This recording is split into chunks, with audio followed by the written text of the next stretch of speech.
সরকার বদল হবে কি মনে হয় না। উনি যখন কথা দিয়েছে উনি কথা রাখবে। ভোটের পরে 100% পাওয়া যাবে, 100%। ও দিদি থাকবে, দিদিই জিতবে। সব ঢপবাজি গল্প।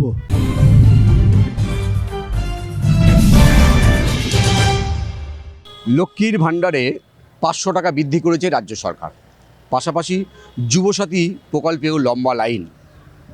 এবারে এই যে যুবসাথী, লক্ষ্মীর ভাণ্ডার, এই যে মানুষের জন্য প্রকল্প, এগুলো রাজ্য সরকারের পক্ষ থেকে দেওয়া হচ্ছে এবং প্রধান বিরোধী দল বিজেপি তারাও বলছে ক্ষমতায় আসলে তারা 3000 টাকা করে ভাতা দেবেন। এবারে প্রশ্ন উঠছে, এই যে ভাতার রাজনীতি চলছে, এটা নিয়ে ইতিমধ্যেই দেশের সুপ্রিম কোর্ট কিন্তু উষ্মা প্রকাশ করেছে। তাহলে স্বাভাবিকভাবে প্রশ্ন ওঠে যে এই যে দান খয়রাতি রাজনীতি চলছে, এটা কি তাহলে কোথাও অবসান হবে? বা এই ভোটের পরে 26-এর বিধানসভা নির্বাচনের পরে এই লক্ষ্মীর ভাণ্ডার, এই যুবসাথী বা এই যে দান খয়রাতি হচ্ছে, এগুলো কি থাকবে তো প্রকল্পগুলো? এই প্রশ্নটাই উঠছে। আর এই প্রশ্নের উত্তর খুঁজতে আমরা যাব সাধারণ মানুষের কাছে। সাধারণ মানুষ কী মনে করেন, চলুন শুনে নিই। সেটা তো এখন সময়ই বলতে পারবে। এখন সময় ছাড়া তো এটা কেউ উত্তর দিতে পারবে না। আগামী দিনে দেখা যাবে যে এটা সময় কি উত্তর দেয় আর কি। এটা আমার ব্যক্তিগত মতামতের ব্যাপারে কিছু নেই, কারণ সময় যখন আসবে সময়ই তার উত্তর দিয়ে দেবে। এই যে দান খয়রাতি রাজনীতি চলছে, এটা কি সমর্থন করে? না, দান খয়রাতি রাজনীতিও কেউই সমর্থন করবে না, সেটা আমার দিক থেকেও তাই। রাজনীতিটা এইভাবে রাজনীতি হওয়ার উচিত নয় আর কি। তৃণমূল দিচ্ছে 1,500, বিজেপি বলছে আজ 3000। হ্যাঁ, এটা তো এখন এটা দেওয়া মানে হচ্ছে অর্থনৈতিকভাবে মানে কী বলে, রাজ্যটা আস্তে আস্তে ভেঙে পড়তে পারে আর কি। এইভাবে অর্থাৎ অর্থনৈতিক দিক থেকে একটা অর্থনীতির ওপরে বোঝা হয়ে যাবে আর কি। একদিকে যুবসাথীর যে লম্বা লাইন, সেটা থেকে তৃণমূল খুশি হচ্ছে যে এত ছেলে ভাতা নিচ্ছে, হয়তো ভোটটা দেবে, কিন্তু একদিকে তো অন্যদিকে তো আরেকটা ছবি ধরা পড়ে যে এত বেকার। হ্যাঁ হ্যাঁ, সেটা তো ঠিকই, এটা আপনি ঠিকই বলেছেন। বেকার বলেই তো তারা যাচ্ছে, কারণ এটা তো একদম একটা অপোজিট একটা চিত্র আর কি। না, বন্ধ কেন হবে? সরকার থেকে যখন একটা প্রতিশ্রুতি দিয়েছে তো নিশ্চয়ই ওটা চলবে, এ নিয়ে তো কোনো সংশয় নেই। সরকার বদল হবে কি মনে হয় না। বাংলার মানুষ বাংলাকে বিশ্বাস করবে, সরকার বদলাবে না। মা মাটি মানুষই থাকবে, সব সাথী থাকবে, কিন্তু সরকার বদল হবে না, কারণ আমাদের প্রতিপক্ষের তো কোনো ফেস নেই। কেন, শুভেন্দু অধিকারী আছে? হ্যাঁ, আছেন উনি, কিন্তু ওনাকে তো ওইভাবে প্রজেক্ট করা হচ্ছে না।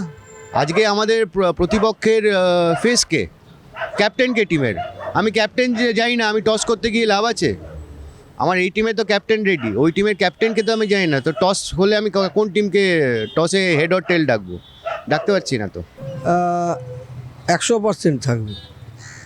উনি যখন কথা দিয়েছে উনি কথা রাখবে। সরকার বদল হলে নীতি তো বদল হয় না। সরকার বদল হলে অন্য যে আসবে সে একে নকল করার চেষ্টা করবে। থাকবে লক্ষ্মী ভাণ্ডার, যুবসাথীও থাকবে।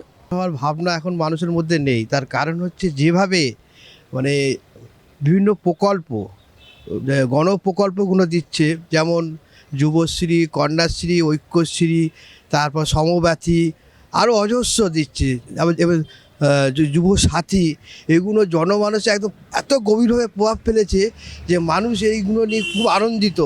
এবং আপনারা দেখবেন গ্রামগঞ্জে পাড়ায় পাড়ায় কীভাবে ভিড় হচ্ছে। ভোটের পরে পাওয়া যাবে, ভোটের পরে 100% পাওয়া যাবে, 100%।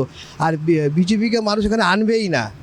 বিজেপিকে আনবে, কি করতে আনবে? মানুষ এত প্রকল্প দিচ্ছে, সিপিএমের গণসংগঠন ছিল তার থেকে বেশি গণপ্রকল্প দিচ্ছে মমতা বন্দ্যোপাধ্যায়। সেইটা আমি কি করে বলবো যে বন্ধ হয়ে যাবে কি না যাবে, এখন তো দিদির ব্যাপার না। আমার মনে হচ্ছে এখনও চালু রাখবে, কেননা ভোটটা তো নিতে হবে, সেই জন্য চালু রেখে দেবে। তাই ভোট এখন ওর দিদি থাকবে। লোককে যা টাকা পয়সা যা দিচ্ছে সবাইকে, সবাই বুঝে গেছে টাকা না দিলে কিছু পাওয়া যায় না, সেই জন্যই ও দিদি থাকবে, দিদিই জিতবে। আশা করছি চলবে। সরকার বদলে গেলেও প্রকল্পর নাম চেঞ্জ হয়ে যেতে পারে। প্রকল্পটা চলবে। কেননা একটা ট্র্যাডিশন যা শুরু হয়েছে, এটা আর থামার আর নেই। যতই সুপ্রিম কোর্ট বলুক আর অন্য মহল থেকে যাই বলুক, এই প্রকল্প থামবে না। নাম পরিবর্তন হয়ে বিভিন্ন প্রকারে এই প্রকল্প চলবে। না না, সব ঢপবাজি গল্প, এসব ঢপবাজি গল্প। চাকরি নেই, হসপিটালে ট্রিটমেন্ট পাই না, কোনো কাজ পাই না, হ্যাঁ, ঘরের ভিতরে কী অবস্থা, মানুষ খেতে পাচ্ছে না, চাল তেল রোজগার জিনিসপত্রের দাম কত বেড়ে গেছে, অথচ এইসব নাটক করে বেড়াচ্ছে। এইসব নাটক না মানুষকে আইওয়াশ করা জাস্ট। কিন্তু ভোটের পরে চলবে বলে মনে হচ্ছে আপনার? আমার তো মনে হয় না ভোটের পরে চলবে। যারা ভোটের জন্য অশিক্ষিত মানুষ তারা এইসব নিচ্ছে, যারা শিক্ষিত মানুষ তারা এগুলো সব কিন্তু যুবসাথীর লাইনে MA BA ছাত্ররা দাঁড়িয়ে আছে, তারা তো নিচ্ছে, তারা কি কী করবে উপায় নেই, তাই যে কোনো একটাকে তো একটা ধরতে হবে, তাই এই করছে। উপায় তো কিছু পাচ্ছে না মানুষের তাদের বিকল্প কিছু রাখা দরকার। আজকে আপনি এটা করছেন কেন? আপনাকে বেটার কি অফার দেয় সেখানে তো যাবেন। হ্যাঁ, আজকে 1,500 টাকা করে একটা মানুষের সংসার চলে।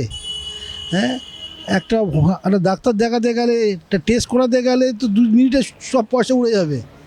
1,500 টাকা, হ্যাঁ, মানুষকে বোকা বানানো না, মানুষকে পঙ্গু করে দেওয়া।